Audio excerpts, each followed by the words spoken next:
दोस्तों इस वीडियो में हम यूपीएसआई मूल विधि की इंपॉर्टेंट एमसीक्यूज को देखेंगे जो कि हमारे हर एग्जाम में पूछे जाते हैं। ठीक, पहला क्वेश्चन है कि भारत में आयकर किस धारा के अंतर्गत लगता है। जो हमारा इनकम टैक्स 1961 है, उसमें जो आयकर लगता है वो किस धारा के तहत लगता है। आपके ऑप्शन है कि धारा 1, धारा 4, धारा 5, धारा 10।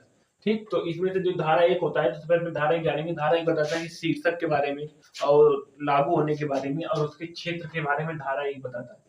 धारा 4 क्या बताता है? धारा 4 बताता है कि किसी वस्तु पर हमें आयकर लगाना है।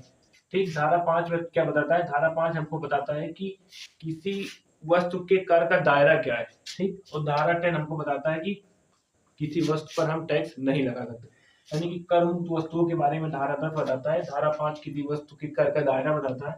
धारा 4 किसी वस्तु पर हमें आय लगाना है, आयकर लगाना है, उसको धारा 4 बताती है।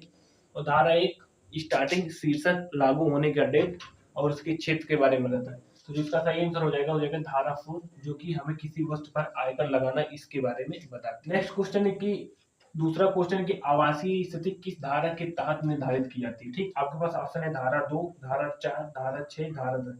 तो सबसे पहले हम जानेंगे कि धारा 2। धारा 2 क्या होता है कि ये आय की परिभाषा के बारे में बताती है। ठीक, ये हमको परिभाषा के बारे में बताती है।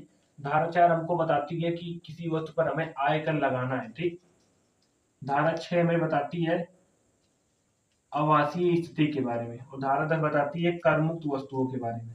ठीक, तो जिसका सही आंसर हो जाएगा धारा 6 हो जाएगा आवासीय स्थिति के बारे में। ठीक, धारा 6 हमको आवासीय स्थिति के बारे में बताती है। धारा 2 परिभाषा के बारे में बताती है। धारा 4 आयकर वस्तु, किसी वस्तु पर आयकर लगाना उसके बारे में बताती है। धारा 6 आवासीय स्थिति के बारे में बताती है। धारा 10 कर मुक्त वस्तुओं के बारे में बताती है। नेक्स्ट क्वेश्चन की हाउस रेंट अलाउंस छूट किस धारा द्वारा शासित होती है। जो हमको एचआरए में छूट मिलती है वो किस धारा के द्वारा शासित होती है। आपके पास ऑप्शन धारा 24, धारा 10, 13, धारा 80 जीजी या धारा 80 सी। तो देखिए जो धारा 24 होता है ये हमको होम लोन के बारे में बताता है। ठीक, होम लोन हो गया, होम लोन पे ब्याज हो गया, कटौती के बारे में ये हमको बताता है धारा 24। धारा 10, 13 क्या बताता है? एचआरए के बारे में बताता है। ठीक, तो इसमें जो सही आंसर हो जाएगा एचआरए हो जाएगा, क्योंकि धारा 10, 13 हमको हाउस रेंट अलाउंस के बारे में बताती है।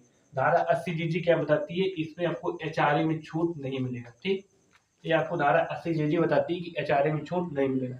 धारा 80 सी क्या बोलती है? 80 सी बोलती है कि किसी भी चीज पे आप निवेश करेंगे तो उसमें आपको प्रॉफिट में कटौती होगी, उस पर आपको टैक्स देना पड़ेगा। ठीक, अगर आप होम लोन पे होम लेते हैं फिर उसको सेल करते हैं तो उसमें जो प्रॉफिट होगा उससे आपको कटौती होगी, वही होता है धारा 80 सी। ठीक, नेक्स्ट क्वेश्चन है कि धारा 80 सी के तहत उपलब्ध अधिकतम कटौती क्या है। आपके पास ऑप्शन है 1 लाख, 1.5 लाख, 2 लाख या 2.5 लाख। तो जो होम लोन पे धारा 80 सी होता है, एचआरए पे धारा 80 सी के तहत उपलब्ध अधिकतम कटौती है 1.5 लाख रुपए। नेक्स्ट क्वेश्चन की धारा 87A के तहत छूट निवासी व्यक्तियों के लिए कितने तक उपलब्ध है। जो निवासी व्यक्ति होते हैं भारत के, उनके धारा 87A के तहत उनको कितने रुपए तक छूट मिलती है। तो आपके पास ऑप्शन है 5 लाख, 7 लाख वित्तीय वर्ष 2024-25 के अनुसार, 12 लाख वित्तीय वर्ष 25-26 के अनुसार, या 15 लाख। तो जिसका सही ऑप्शन हो जाएगा ये दोनों ऑप्शन सही रहेंगे। 7 लाख, 7 लाख था आपका 2024-25 तक और 12 लाख आपका है जो इस बार बजट चालू है। ठीक,